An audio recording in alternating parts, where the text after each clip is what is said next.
This is Plant-Based Briefing, The Pressure of Being an Overweight Vegan by Michael Ofei at minimalistvegan.com. And I'm your host, Marian Erickson, and what I do is curate plant-based and vegan content on the internet, get author permission, and read it to you here in about 10 minutes or less every weekday. Today's post is by Michael Ofei from minimalistvegan.com. He and his wife Maša are best-selling authors, bloggers, YouTubers, and podcasters, and they explore what it means to live with intentionality around minimalism and veganism. They create tons of amazing content on veganism, minimalism, zero-waste living, productivity, consumerism, travel, lots of good stuff. So now let's get to today's plant-based briefing. The Pressure of Being an Overweight Vegan by Michael Ofei at minimalistvegan.com. If being a vegan is so good, why is Michael still fat? My mother asked my wife. And so began my journey of dealing with what it means to be an overweight vegan. This right here, ladies and gentlemen, is the question. It's the question that pushes culture towards or away from veganism, rightly or wrongly. Lots to unpack in this post. Let's start at the beginning. My genetics. I was 5 weeks premature when I came out of my mom's womb. Her birthing experience with me was life-threatening and traumatic for both of us. In the end, I made it into this world weighing in at 2.5 kilograms. Thankfully, I was healthy, with a few hiccups including a little right thumb, 1 kidney, and significantly pigeon-toed. Despite these minor setbacks, I was a breeze of a baby. I slept regularly, I was happy all of the time, and most of all, I was a massive eater. It's like I came into existence wanting to make up for being slightly underdeveloped. I ate and ate and ate. Within months, I transformed from an underweight baby to a chubby eating machine. Besides overeating, together with my sister, we have the fat gene from my mother's side of the family. It's interesting, though, because the gene seems to target about 70% of people on my mom's side. My youngest uncle and late auntie have always been skinny, and basically my whole dad's side is thin, excusing their incredibly round beer bellies. And so my weight troubles began. I went all the way through elementary school overweight, again eating, playing, and sleeping, staying true to my personality. I was an incredibly active child, constantly moving. In grade 3, my brother introduced me to basketball, and I quickly became obsessed. Through the sheer hours dedicated to the sport, I maintained a relatively stable weight until I hit puberty in grade 7. In high school, I had a growth spurt and leaned out. I went on to have a 5-year run as a bona fide basketball athlete.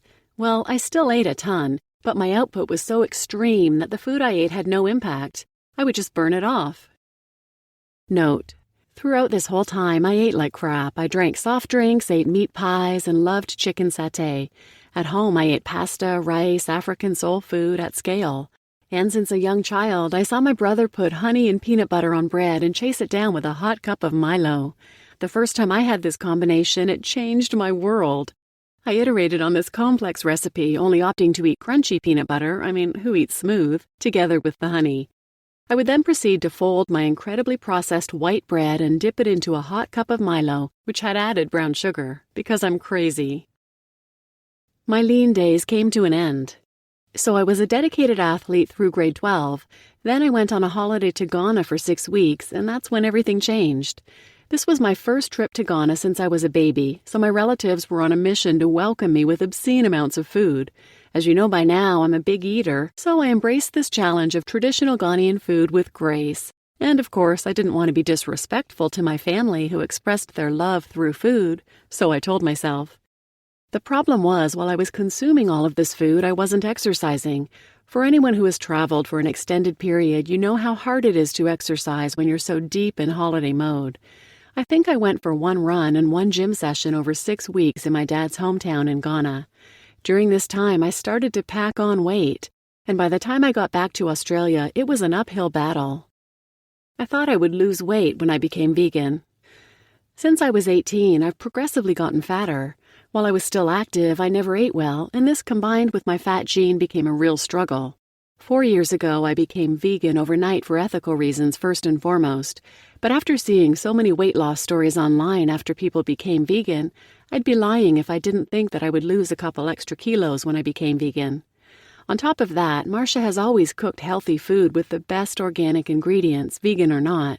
So it's not like I was a junk food vegan, although I do like my fair share of vegan burgers, pizzas, and curries when I get the chance. But as months went by, my weight stayed the same.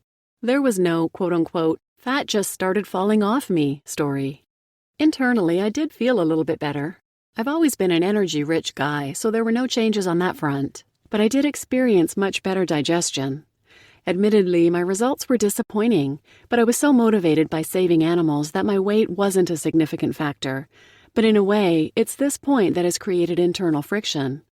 I should mention that if done correctly, a plant-based diet can do wonders for your health. But vegan or not, the fundamentals of good nutrition apply. So please make sure you have the right expectations about a vegan lifestyle before you begin. The pressure of representing the animals as an overweight vegan. First of all, I'm human, so of course I would like to feel better about how my body looks. But in all honesty, I've found relative peace with who I am and how I look. At the end of the day, I'm healthy and energetic, and that's more than what I could ask for. Where things become incredibly hard for me is how there's added pressure for vegans to look super healthy. Despite my best efforts to talk about the devastation of animal oppression, many folks are not interested in supporting the results for someone outside of themselves. They want to know what's in it for them when it comes to veganism. People are so focused on how they look and they associate the success of veganism with appearance. And quite frankly, I don't blame them.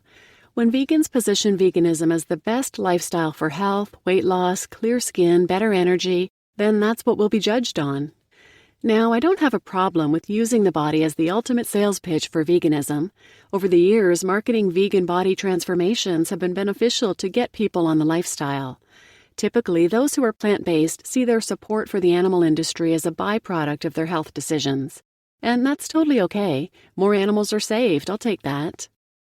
The importance of messaging. The reality remains that people are going to judge the success of veganism based on how you look. There are a couple of ways I've chosen to look at this. Firstly, I think anyone showing interest in your vegan values is positive. I try to speak to the reasons why I became vegan, which are based on avoiding the harm of animals. I'm quite upfront with them when it comes to health.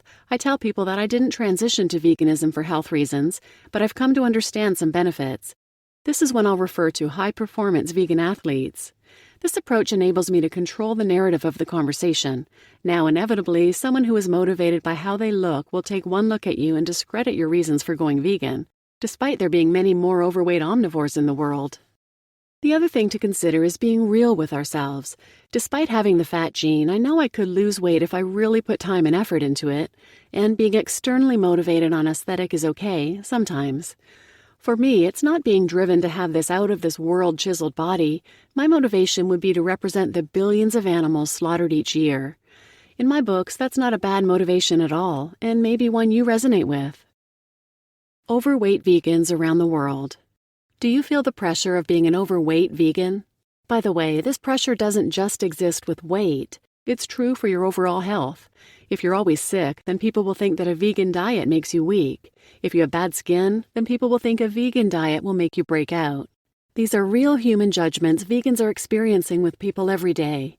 I don't write this to make you feel the pressure.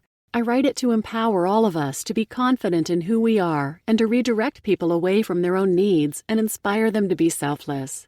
We owe it to ourselves, and more importantly, we owe it to the animals.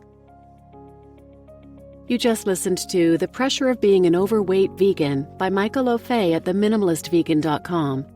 I think this is such an important topic, and I like how Michael points out that the pressure vegans feel and the judgment from others isn't just about weight, but it's about overall health in general, and that we can be empowered to help people turn the focus off of self and towards the animals, or towards the environment.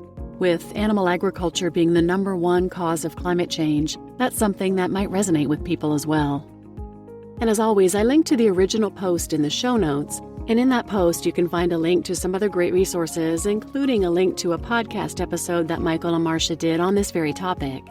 I'll also link another podcast episode from the Hope for the Animals podcast. They are part of United Poultry Concerns, one of our contributors, and the episode is called Fat Justice and Veganism. And I'm your host, Marian Erickson, and please reach out to me with any feedback or comments or questions you have. You can find my contact information and social media links at plantbasedbriefing.com. And as always, positive reviews if you have something nice to say are greatly appreciated. Thanks for listening.